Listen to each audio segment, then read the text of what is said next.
Voilà, mesdames et messieurs, merci encore une fois de plus. Nandenge Tokutanaka, grâce à la magie et à la technologie. Merci Nabi Onyoso. Tozalaki na déclaration, il y a 12 partis politiques et 4 plateformes. Il y a opposition, Oyo, Bazako, boycotté, processus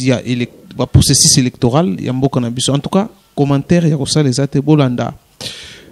Valentin Moubak qui fait partir de la plateforme Wana, Valentin Moubak est présent, professeur Mokonda Bunza, il est pas qui présent, Tatier Lusamba et les autres. Bazalaki basali déclaration pour boycotter processus électoral selon Bango Balobi processus yango crédibilité yango bazako senga na ba politiciens ba rejoindre kana Bango pour baboya élection pour Eloko Malunga et Kobimata. En tout cas, mesdames et messieurs, je voulais suivre la déclaration politique. Il y a les 12 partis politiques et 4 formations politiques. Il y a opposition au boy processus électoral, boy élection avec machine à voter. Suivez. Nous sommes là pour faire une déclaration. Notre déclaration, c'est parce que les partis politiques et les regroupements politiques s'est réunis depuis hier, que nous avons conclu aujourd'hui, que nous ne sommes pas d'accord avec le processus électoral, que vous connaissez bien tout ce qui est là-dedans. Et c'est pour cela qu'aujourd'hui, nous voulons faire notre déclaration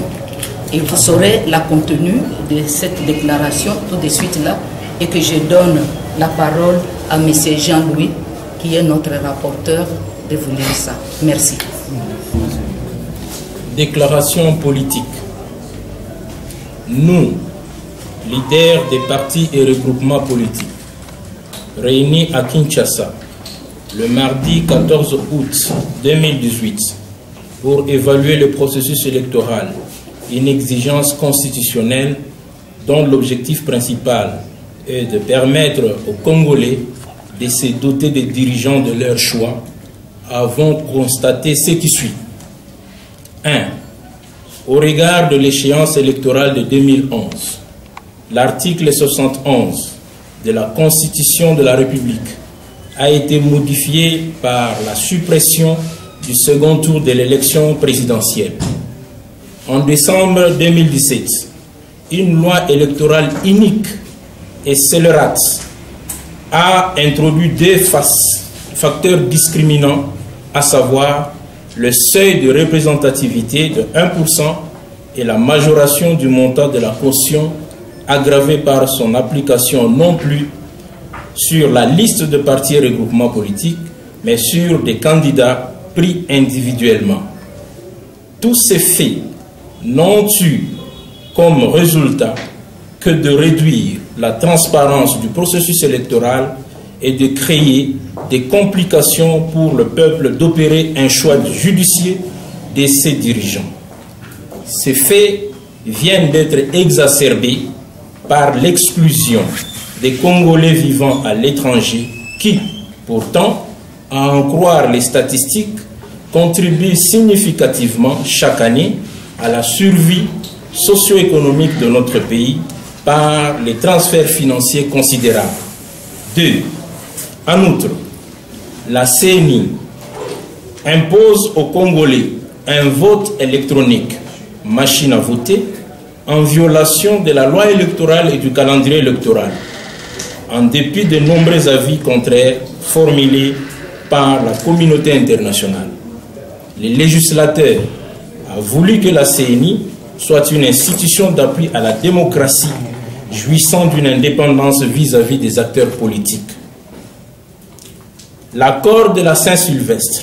a exigé la restructuration et l'audit externe de la CENI à cause de son manque d'indépendance, de son impartialité vis-à-vis de certains acteurs politiques et de l'opacité de sa gestion administrative et financière.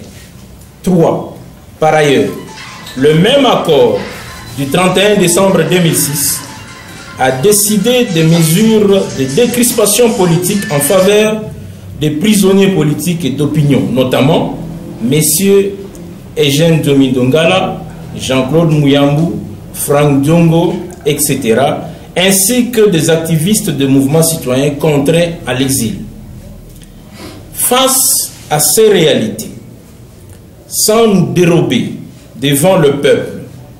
par respect à tous nos compatriotes tombés sous les balles du pouvoir en place pour la cause de la démocratie, et en âme et conscience, avons pris la grave décision de ne pas participer à un processus électoral manifestement piégé et non crédible, car ce processus est porteur de germes de division, d'exclusion et de conflits sanglants qui risquent, si nous n'y prenons garde, de reconduire un système décrié par tout notre peuple et de mettre en péril l'unité et l'intégrité territoriale. Voilà pourquoi, 1. Nous en appelons à la classe politique ainsi qu'à toutes les forces vives de la nation de s'assumer afin d'instaurer un nouvel ordre politique à même d'organiser de bonnes élections réellement libres, transparentes et crédibles dans un climat de confiance et d'apaisement. 2. Nous demandons au peuple congolais de ne pas accompagner cette parodie d'élection qui ne lui apportera rien en termes de paix, de développement et d'amélioration de sa situation économique et sociale. 3. Nous invitons enfin les forces politiques et sociales éprises de paix, de démocratie et de changement à se joindre à cette initiative salvatrice pour la nation. Fait à Kinshasa le 14 août 2018, les signataires Florentin Mokonda Bonza, président de la CDC, Nouvelle Initiative pour le Congo, Valentin Moubake, président de l'UDPS Le Peuple et président de l'UCPA, Madame Tacher Lusamba, présidente de AFLP, Monsieur Mbembe Majimo, président du cartel CCO, Monsieur Blaise Kavoula, secrétaire général de Radeco, Monsieur Victor Kashima Sangu Sangu, secrétaire général de Copaco, Monsieur Jean-Pierre Bouendoua Ludunge, président du Conseil des sages de DCUD, et Monsieur Godefroy Bipala Iker Mboueng, secrétaire général de RPPP. Je vous remercie.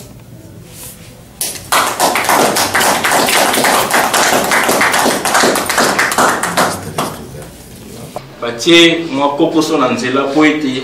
bakonzi oyo ya kala bakontinue kobebisa mboka. Na ya mibale tomoni ete CENI azo imposé ba acteurs politiques, ba partenaires naie machine à voter. Et pourtant ni la constitution ni la loi électorale, encore moins le calendrier électoral il y a CENI moko,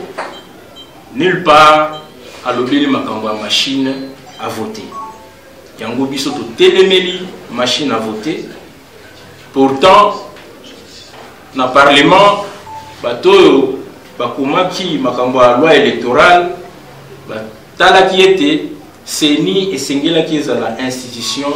d'appui à la démocratie ekoki kosala mosala na bwanya pe na bosembo, mais tomoni ete CENI ezosala mosala ndenge elongobami te. Accord ya Saint-Sylvestre exigaki ete il fallait bongola CENI, c'est-à-dire bato nyonso bazokama na CENI parce que confiance ezalaki sous-souté, indépendance ya CENI est approuvée et puis CENI aza impartial vis-à-vis ya acteur mususu ya opposition.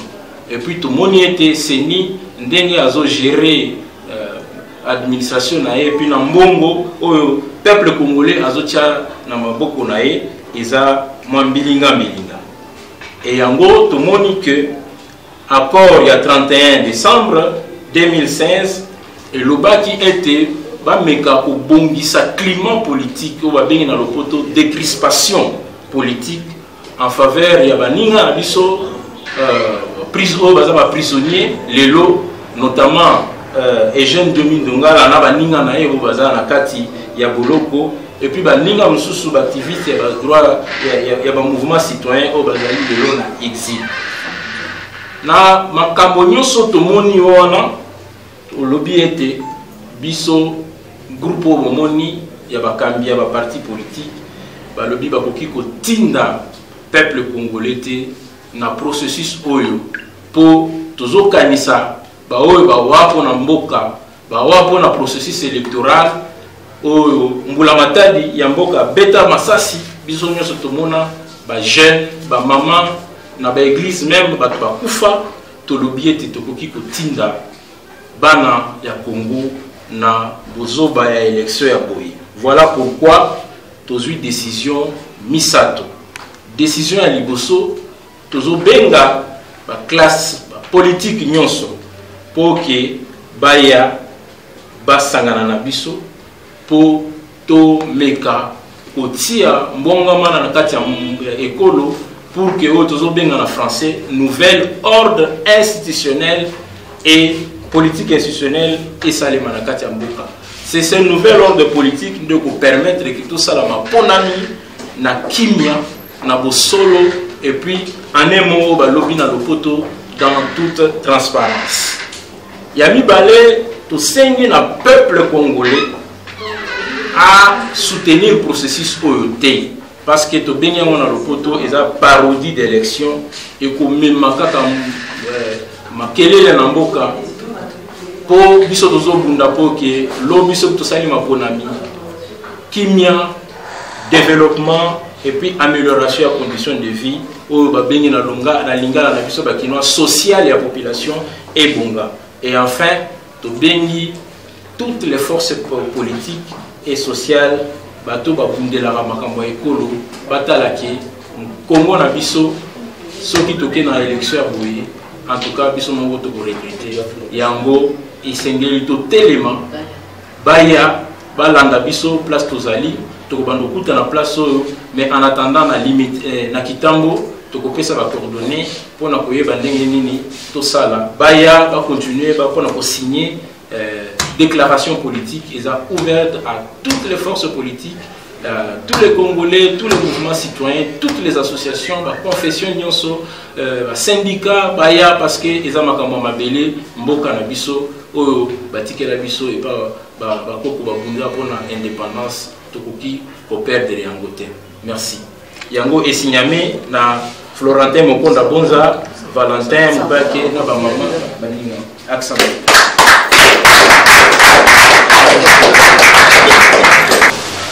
Parce que le Congo peut disparaître avec ce processus.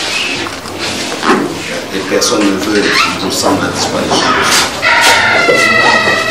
Et vous aussi, citoyens congolais, d'être accompagnateur. Si on va organiser les élections, il dirait que l'opposition refusait, nous continuons. on vous donne de l'eau polluée pour boire. Vous allez boire cette eau-là. Nous buvons quand même. Buvons quand même. On vous donne une nourriture empoisonnée. Nani a Non, comme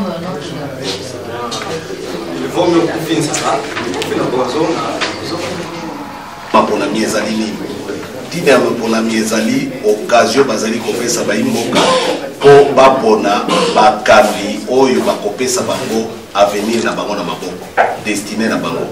elingi kolwa boye soki bakambi oyo bazali kokamba yo osepeli na bango te okozela maponami mpona kobikola bango o mpona bamosusu oyo bakotia oyo na sika ya malamu lelo oyo bato nyonso bandimi ke Congo ekufi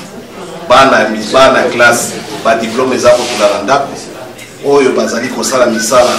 salaire ya malonga ezali te mai malonga ezali te lotiliki malonga ezali te biloko nyonso cher ba fonctionnaire kutu koloba te bilelo na bilelo elingi koloba boye Congo ekufi bakambi ya sikoyo bazali capable te ya kobongisa Congo et pourtant Congo ezali na biloko ebele onzambe apesa na mboka oyo biloko nyonso wana esika ezokende bato bazoyeba te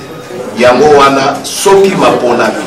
oyo balingi bamema ba peuple congolais ezali kopesa bango occasion ya ko changer bato oyo wana te ezali nde basali yango mpona koreconduire kaka bato wana na systeme wana eza makona nde yango tozali na yango oyo batie kuna boyoki machine à voter oyo batie kuna fichier électoral elingi koloba 10 millions ya bato oyo bazanga identification donc bafictif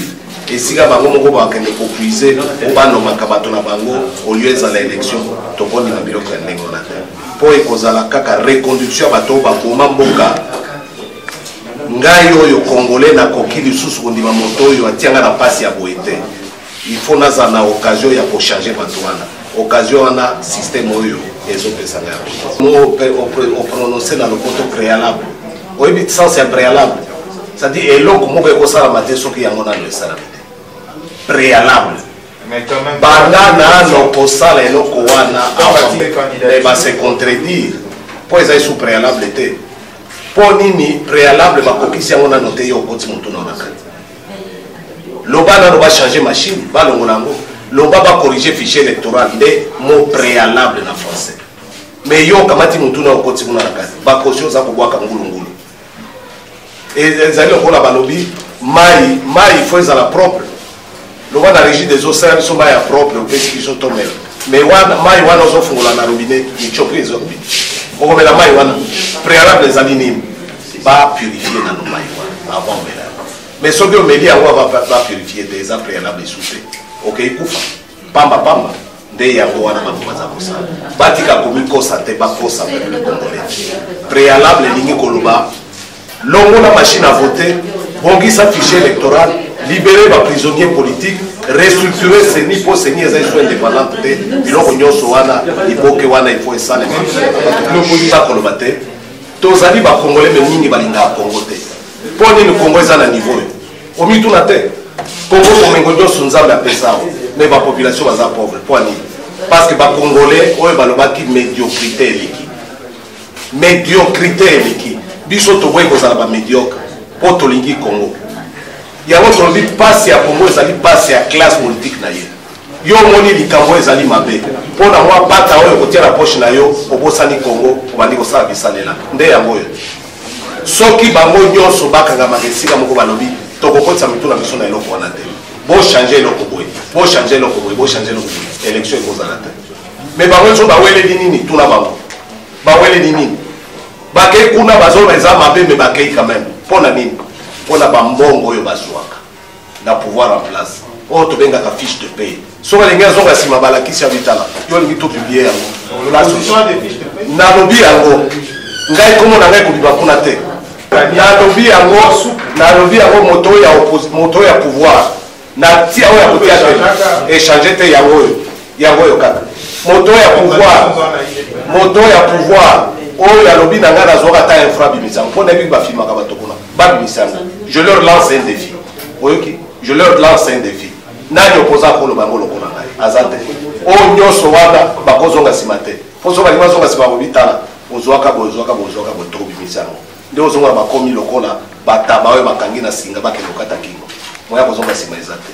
processus eza mabe bolobi préalable yango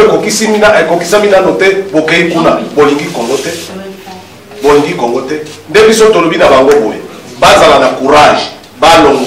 balongola nzoto na bango na makambo wana mpo makambo oyo ezali kobebisa Congo nous risquons même de perdre le Congo après makambo élection